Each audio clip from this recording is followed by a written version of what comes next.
3వ తారీఖు జరిగిన కౌన్సిల్ ఎలక్షన్స్ మీద అంబటి రాంబాబు గారు చేస్తున్న అవాకులు చవాకుల మీద ఈరోజు ఒక స్పష్టమైన విశ్లేషణ ఇవ్వదలుచుకున్నాము.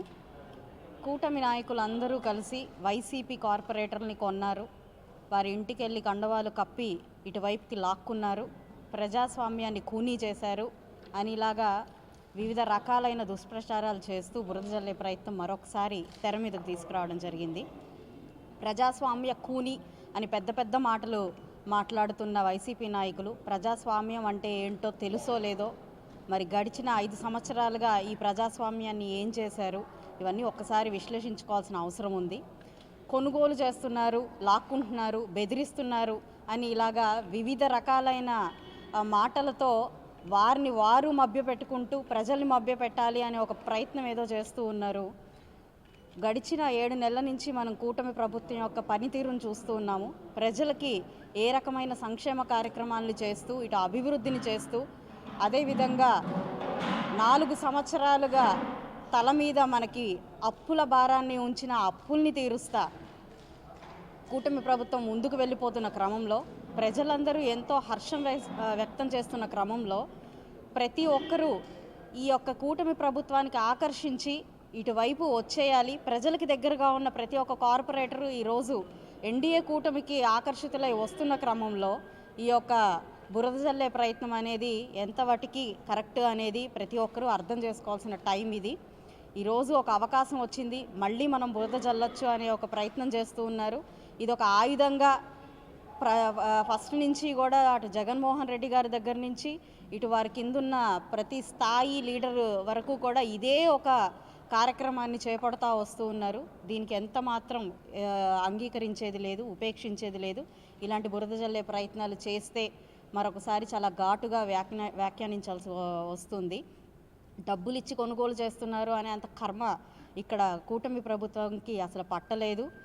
స్వచ్ఛందంగా ఎందరో ఇప్పుడు వచ్చిన వారు కాకుండా ఎందరో వస్తాము అని అన్నప్పటికీ కూడా మాకు వాళ్ళ క్యాండిడేచర్ని చూసి మాత్రమే తీసుకుంటున్న పరిస్థితుల్లో ఒకళ్ళని కొనుగోలు చేసి మరి లాక్కోవాల్సిన అవసరం మాత్రం ముమ్మాటికి లేదు. గడిచిన 4 సంవత్సరాల్లో దాదాపుగా 5,500 కోట్ల అప్పుని ఆంధ్ర రాష్ట్రం మీద పెట్టి ఈరోజు అభివృద్ధి చేయట్లేదు అని చెప్పి, సంక్షేమాన్ని ఇవ్వట్లేదు అని చెప్పి మాట్లాడుతున్నారు. అదెంతో హాస్యాస్పదం. కేవలం ఎగ్ పఫ్ఫులకి లేదంటే సమోసాలకి కొన్ని కోట్ల రూపాయలు దుర్వినియోగం చేసిన ప్రభుత్వం ఈరోజు ప్రజల కోసం, ప్రజల అభివృద్ధి కోసం చేస్తున్న ఖర్చుని, బుడమేరు వాగు గురించి మాట్లాడుతున్నారు. అదెంత హాస్యాస్పదం. వారి శ్రేయస్సు కోసం ఖర్చు పెట్టిన డబ్బుని విమర్శించే ఒక ప్రక్రియ అనేది చాలా చాలా బాధాకరం. కాబట్టి ఏమాత్రం అర్హత లేని రాజకీయ నాయకులుగా పేరుగాంచి 11 సీట్లకే పరిమితమైన వైసీపీ గవర్నమెంట్, వైసీపీ నాయకులు ఇకనైనా వారి నోటికి తాళం వేసుకొని జరుగుతున్నది కేవలం చూస్తూ ఉండడం తప్ప ఇంకేది వారికి అవసరం లేదుగా ఒక దిశానిర్దేశం, ఒక చంపపెట్టుగా చెప్పదలుచుకున్నాము. మరొకసారి ఇలాంటి దుష్ప్రచారాలు చేసి గుడ్డ కాల్చి మీద వేస్తే మాత్రం ఉపేక్షించేది లేదు అని చెప్పి చెప్తా. కౌన్సిల్ ఎలక్షన్స్ చాలా విజయవంతంగా, చాలా సజావుగా, చక్కగా నిర్వర్తించాము. రానున్న రోజుల్లో కూడా ఒక మంచి నాయకత్వాన్ని తీసుకొచ్చి ఈ గుంటూరు కార్పొరేషన్లో ఒక మంచి నాయకత్వాన్ని తీసుకొచ్చి అభివృద్ధి పదంలో గుంటూరు కార్పొరేషన్ని ముందుకు తీసుకువెళ్ళబోతా ఉన్నాము. గడిచిన 5 సంవత్సరాల నుంచి కార్పొరేషన్ దుస్థితి ఎలా ఉందో ప్రతి ఒక్కరూ చూశారు. గుంటలమయమైపోయి డ్రైనేజీ పొంగిపోయి చనిపోయిన పరిస్థితుల్ని తీసుకొచ్చి ఈరోజు కార్పొరేషన్లో నాయకత్వం మాట్లాడుతూ ఉంది అని అంటే ఎంత హాస్యాస్పదం. నిజంగా ప్రజల కోసం ఉండే ఒక నాయకులు ఉండి ఉంటే ఇప్పటికైనా సిగ్గు తెచ్చుకొని రాజీనామా చేయాల్సిందిగా నేను కోరుకుంటూ ఉన్నాను. ఉన్న పదవికి ఇంకా వేలాడాల్సిన అవసరం లేదు అని చెప్పి మేము మీకు హితవు పలుకుతూ ఉన్నాము.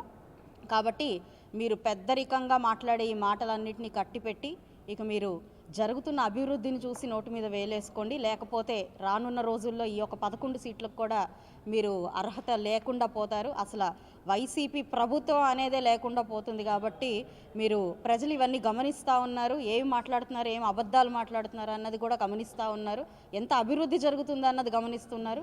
ఇంత అభివృద్ధి జరుగుతున్నా కూడా మీరు ఈ యొక్క బురద జల్లే ప్రయత్నం చేస్తున్నారు అంటే నిజంగా మీకు రానున్న రోజుల్లో ఒక్క సీటు కూడా మిగిలే పరిస్థితి లేదు అని చెప్పి చెప్తూ సెలవు.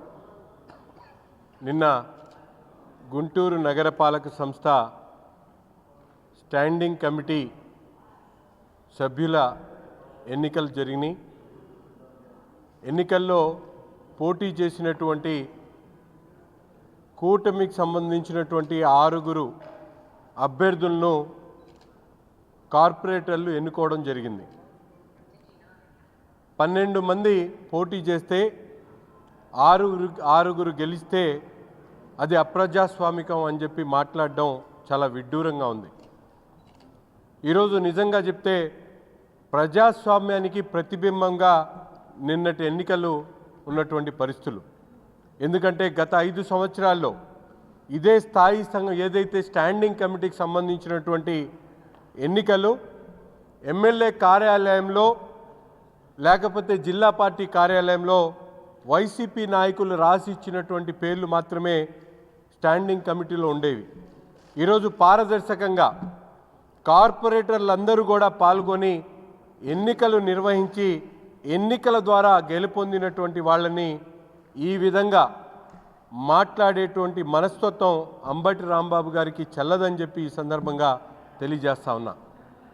ముఖ్యంగా ఎవరైతే కార్పొరేషన్ను మేయర్గా ఉన్నటువంటి మనోహర్ నాయుడు గారి మీద వారి సొంత పార్టీకి సంబంధించినటువంటి కార్పొరేటర్లు వారు క్యాంపులు పెట్టి తీసుకెళ్ళినటువంటి కార్పొరేటర్లే, వాళ్ళు బస్సుల్లో తీసుకొని వచ్చినటువంటి కార్పొరేటర్లే ఈరోజు తెలుగుదేశం పార్టీ కూటమి అభ్యర్థులు కోటేసినటువంటి పరిస్థితులు మీకు అందరికి కూడా కనిపించట్లేదా అని చెప్పి ఈ సందర్భంగా అడుగుతా ఉన్నా. నిజంగా చిత్తశుద్ధి ఉంటే మేయర్ గారికి తను చేస్తున్నటువంటి పదవి మీద గౌరవం ఉంటే ప్రజలకు ఇచ్చినటువంటి ఏదైతే మీ ప్రజాప్రతినిధులు కార్పొరేటర్లు మీ మీద నమ్మకం లేదని చెప్పి వాళ్ళందరూ కూడా కూటమి నాయకత్వంలో ఉన్నటువంటి అభ్యర్థులు కోటేసినటువంటి పరిస్థితులు ఒక్కసారి ఆలోచించుకోవాలి.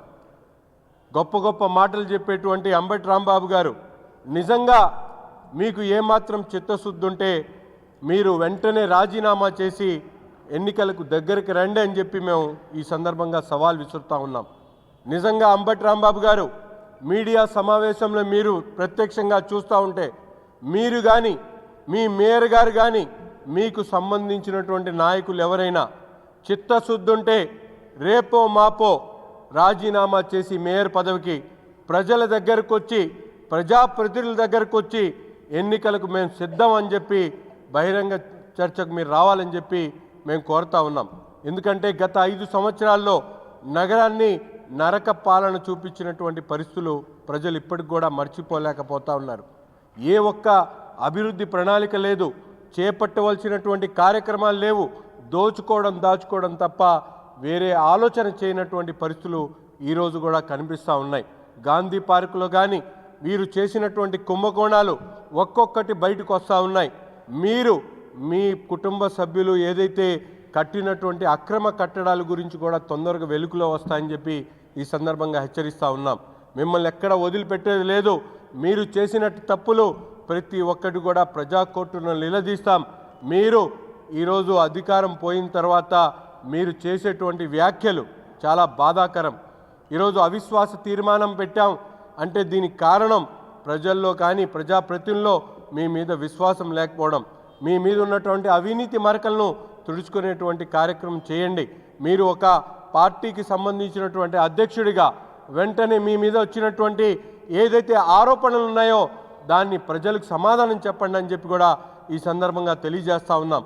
ఇప్పటికైనా చౌకబారు విమర్శలు మానుకొని చంద్రబాబు నాయుడు గారి విజన్తో ప్రజలు ఈ రాష్ట్రానికి చంద్రబాబు నాయుడు గారి నాయకత్వం అవసరం అంటూ 164 సీట్లను గెలిపించడం జరిగింది.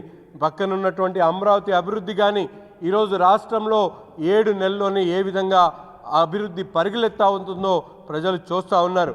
అందుకని గుంటూరు నగరానికి సంబంధించి కూడా ఏదైతే అభివృద్ధి కార్యక్రమాలు ఈ 7 నెలల్లో మొదలయ్యేనో మీరు ఒక్కసారి అటువంటి అభివృద్ధి కార్యక్రమాలకి ఏదైతే బహిరంగ చర్చకు నేను సిద్ధంగా ఉన్నా. మేయర్ గారు కానీ అంబటి రాంబాబు గారు కానీ ఈ 7 నెలల్లో కార్పొరేషన్లో జరిగినటువంటి ఏదైతే అభివృద్ధి కార్యక్రమాలు ఉన్నాయో దీని మీద మాట్లాడడానికి మేయర్ గారికి దమ్ము ధైర్యం ఉంటే ఒక్కసారి బహిరంగ చర్చకు రావాలని చెప్పి ఈ సందర్భంగా డిమాండ్ చేస్తా ఉన్నా.